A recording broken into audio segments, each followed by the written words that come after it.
For 4 years, they told Putin exactly what he wanted to hear. They praised his generals. They celebrated every captured village. They called the invasion a holy mission, and the soldiers who fought it heroes of the Russian nation.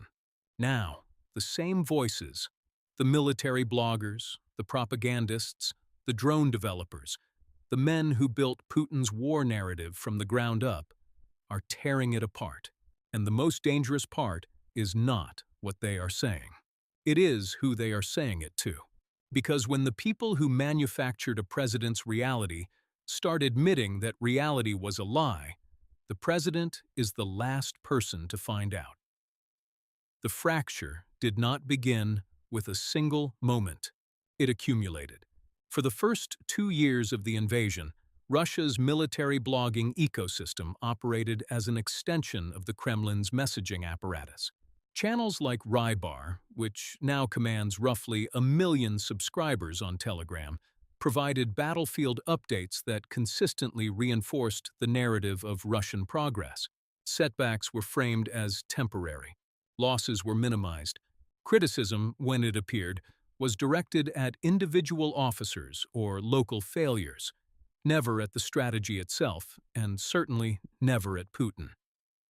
The bloggers understood the rules. You could question how the war was being fought. You could never question whether it should have been fought at all. And you could never, under any circumstances, suggest that Russia was losing.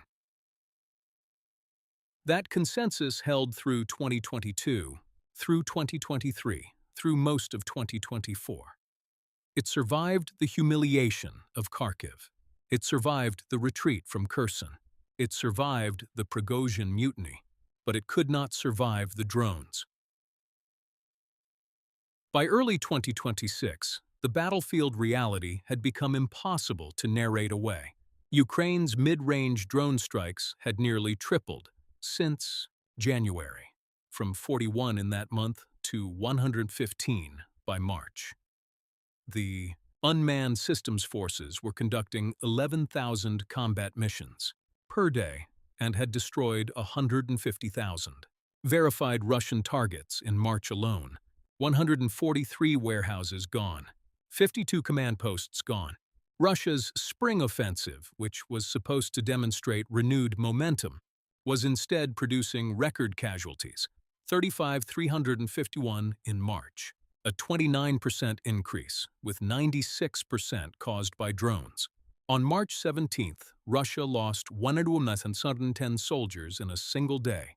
United 24 media reported that Ukraine had wiped out an entire week's worth of Russian recruits in just 3 days.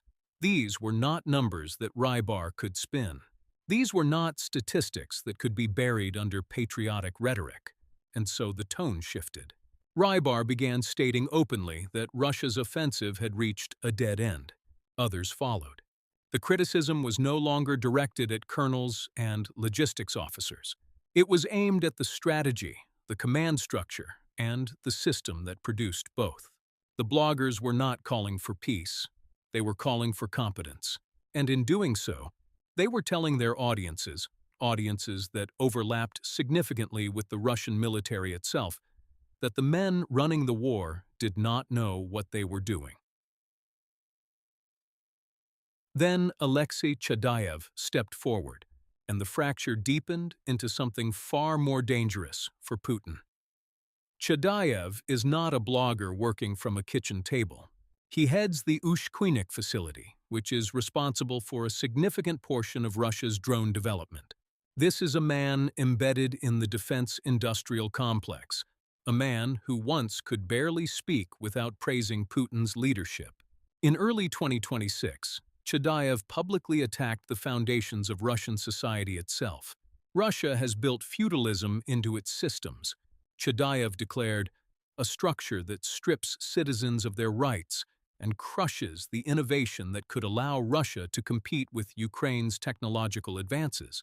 This was not a complaint about procurement delays or budget shortfalls. This was an indictment of the political system that Putin has spent 25 years constructing. Quick note: you're watching Iron Brief. If you haven't subscribed yet, now's the time.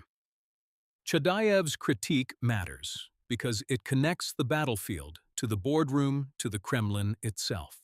Ukraine is winning the drone war, not because it has more resources, but because it has a system that rewards experimentation, tolerates failure, and iterates faster than its enemy. Russia is losing because its system does the opposite. Innovation requires the free exchange of ideas, and authoritarianism forbids exactly that. Adaptation requires acknowledging failure, and in Putin's Russia, failure is something it is dangerous to report. Chadayev is saying, in terms that anyone inside Russia's defense establishment can understand, that the problem is not the generals. The problem is the country, and he is not wrong. The Institute for the Study of War confirmed on April 10th that Ukrainian forces have achieved drone dominance on the battlefield. The Atlantic Council declared that Ukraine has definitively pulled ahead after years of parity. Ukraine's interceptor drones took out 7,674 Russian attack drones in March, more than double. February's 3,679 and nearly triple January's 2,975. Russia's Shahed campaign. Its primary tool for weakening Ukraine's rear is being neutralized in the sky. The technological gap is not narrowing, it is accelerating. But Chadayev's story is not exceptional. It is the rule. The fracture extends far beyond bloggers and drone developers. It reaches into the highest office in Russia's defense establishment. Alexey Belousov, Putin's own defense minister, appointed in May 2024 after the removal of Sergei Shoigu, has reportedly told Putin directly that the drone situation is critical. According to RBC Ukraine, Belousov stated that Ukraine has achieved both technological and numerical superiority, that it has deployed a new generation of equipment unlike anything Russia has seen, and that Russia is largely unprepared to counter it. The loss of Starlink access has further degraded Russia's own drone effectiveness. Belousov is not speculating. He is delivering the assessment that his position requires him to deliver. And Putin is not listening. This is the core of the crisis. It is not a military problem. It is an information problem. Putin does not use a cell phone. He does not use the internet. According to Business Insider, he accepts battlefield updates only from members of his innermost circle. He has built an information vacuum so complete that the people who try to penetrate it risk their careers, and possibly their lives. The bloggers can scream on Telegram. Chadayev can publish his critiques.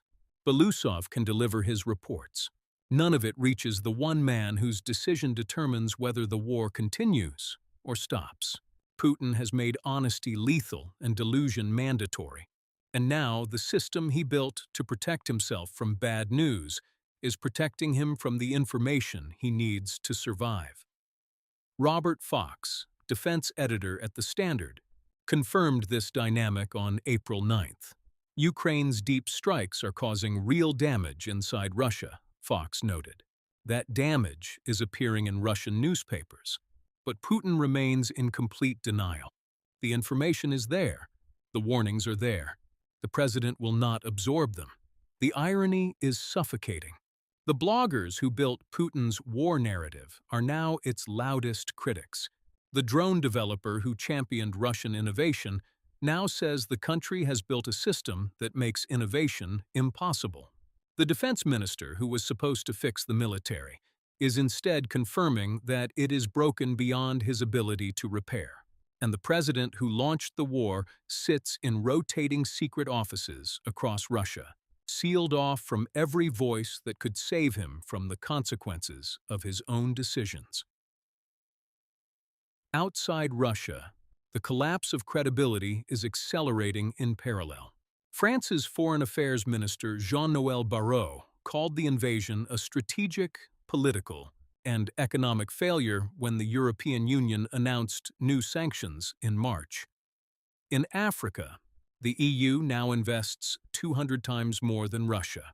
The losses of allied regimes in Venezuela, Iran, and Syria have gutted Moscow's global network. Ukraine's drone strikes shut down Russia's two main Baltic ports, costing the Kremlin nearly $1 billion in expected oil revenue. There are even rumors, denied by Putin but reported by Politico, that the president has resorted to asking oligarchs to directly fund the war. A war that was supposed to be over in days now requires begging from billionaires. That is not a sign of strength.